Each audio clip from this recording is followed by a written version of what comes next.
Implementing TCS on receipt sale in Busy. In this presentation, we'll discuss that how we can implement TCS on receipts or sale in Busy. TCS is tax collected at source. TCS is a tax payable by a seller which he collects from the buyer at the time of sale. From 1st October 2020, there are certain new rules applicable for TCS. Under these rules, a seller selling any commodity to a party requires to collect TCS at the rate of 0.075% if the buyer is having a PAN number and at the rate of 1% if the buyer is not having a PAN number. This is again based on two conditions.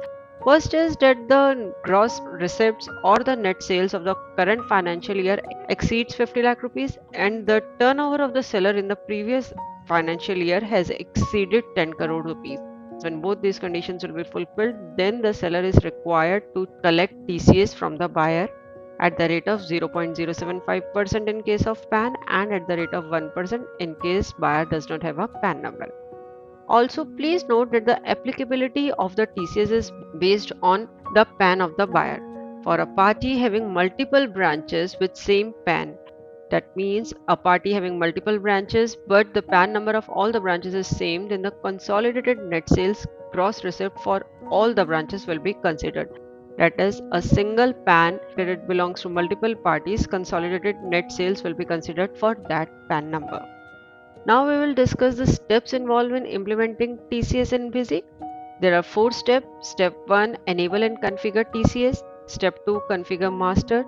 Step 3, enter sale receipt voucher and apply TCS. And step 4, enter journal payment voucher for TCS reversal or payment. So our first step is enable and configure TCS. For this, we'll go to administration, configuration, features option, TDS TCS tab. Enable the TCS reporting option, then specify the details of the company like company address, PAN and all such details. Click the amount round off options button to specify the rounding off options. Here we are setting the rounding off to automatic.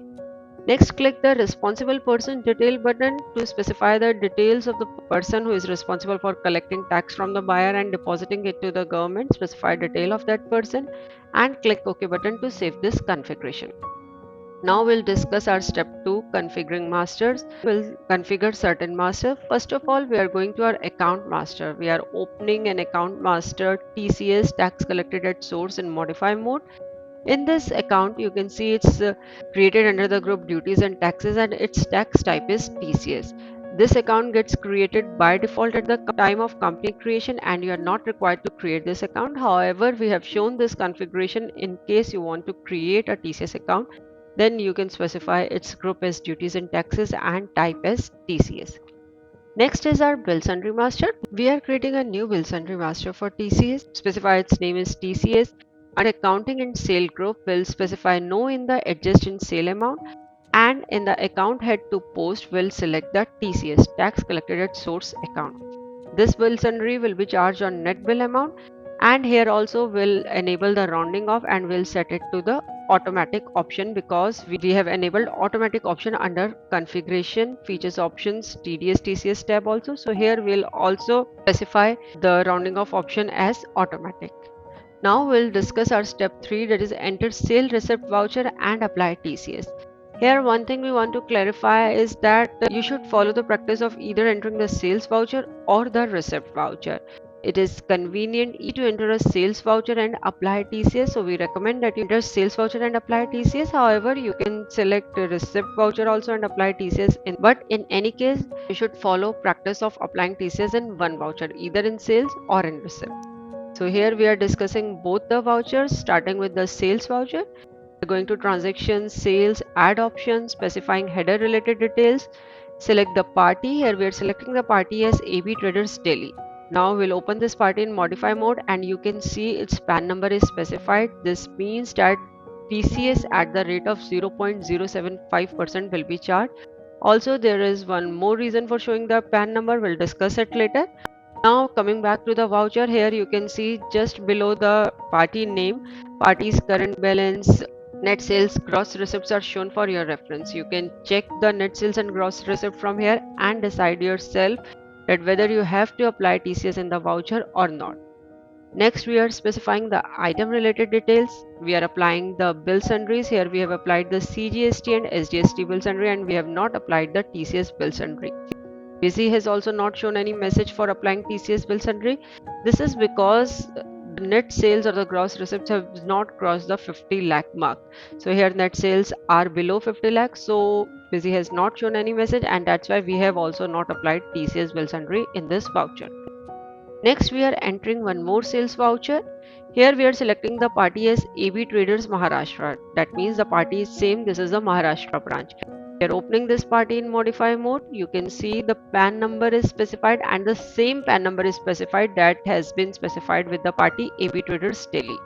Both the parties are having same PAN number. So collective or consolidated net sales will be considered for both these parties. Now coming back to the voucher, you can say it's net sales. So this net sales is inclusive of the net sales of AB Traders Delhi party also. Next, specify the item related details. Specify the GST bill sundry. Now BC has shown the message that net sales or the gross receipt for this particular PAN number has exceeded 50 lakh rupees. Do you want to charge TCS bill sundry? Yes, of course we want to charge. So we are applying TCS bill sundry at the rate of 0.075% at the as the PAN number is specified with the party. You can see the TCS amount as 885. Now the TCS detail window is appearing, in which TCS applicability is yes. Specify the TCS category code, subcode, and here we are creating the reference number 1 for this transaction, which is showing the item amount, TCS percentage, TCS rate that is 0.075, and TCS amount as 885 rupees. Now we will discuss that how we can apply TCS in the receipt voucher. For this we are going to receipt add option. Here we are crediting the AB Traders Delhi party, then we are crediting the TCS account, and then we are debiting the bank account. On clicking the save button, a TCS detail window is appearing. Here again TCS applicable yes. We are specifying the TCS category code, subcategory code, and we are creating a reference for this particular receipt transaction also. Here it's showing the TCS rate and the TCS amount. We have created reference for sales voucher also and for receipt voucher also. Now we'll discuss the step 4, it is entering of journal or payment voucher for TCS reversal or TCS payment. First of all, we'll start with the entry of TCS reversal. In case the goods have been returned or there is a sale return in your company and the bill in which TCS has been charged, so you need to make an entry for TCS reversal. For this, we are using the journal voucher. We are going to journal add option. Here we are debiting the sales account. Then we are debiting the CGST output account. Then SGST output account, as both these accounts were used in the transaction. Then we are debiting the TCS account by 885 rupees. This reversal entry we are entering for the second sales voucher we have entered for the party AB Traders Maharashtra. If you remember, the TCS amount in that voucher was 885 rupees. Next, here we are crediting the AB Traders Maharashtra party, and on clicking the save button, a TCS reversal window is appearing.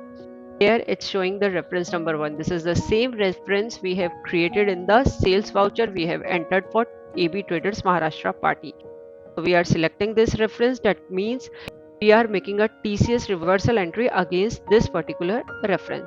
So this is the case of TCS reversal, that is you can enter a TCS reversal entry with the help of a journal voucher. Next, we are entering a payment voucher for the payment of TCS made to the government, that is you have deposited TCS to the government. Going to payment add option. Here we are debiting the TCS account and we are crediting the bank account. On clicking the save button, an adjust TCS reference window is appearing. Here it's showing the reference number. This is the same reference we have created in the receipt voucher for the party AB Traders Delhi. We are selecting this reference, that is we have deposited the TCS against this particular reference. Specify the quarter for which payment is made. Specify interest amount if any, penalty amount if any, date on which tax is deposited, challan number, check number, and then bank where tax is deposited. This bank could be different from the bank you have specified in the payment voucher. Also, one more thing to note here is that the BSR code of the bank could be specified in the alias field of the account master. It simply implies that when you are creating a bank account master, that is an account master in which the group is bank, And whatever you will specify in the LIS field, it will be treated as the PSR code of the bank. Click Save button to save this payment transaction. So this is all we have to discuss in this presentation, that is how you can enable and configure TCS, create certain masters required for TCS, then entering transactions, sale transaction, receipt transaction, payment voucher for the TCS deposit to the account, or in case there is a TCS reversal entry, then you can enter it through journal voucher. After going through this presentation, you would be able to easily implement TCS in Busy. Thanks for watching. For more videos, subscribe to our YouTube channel.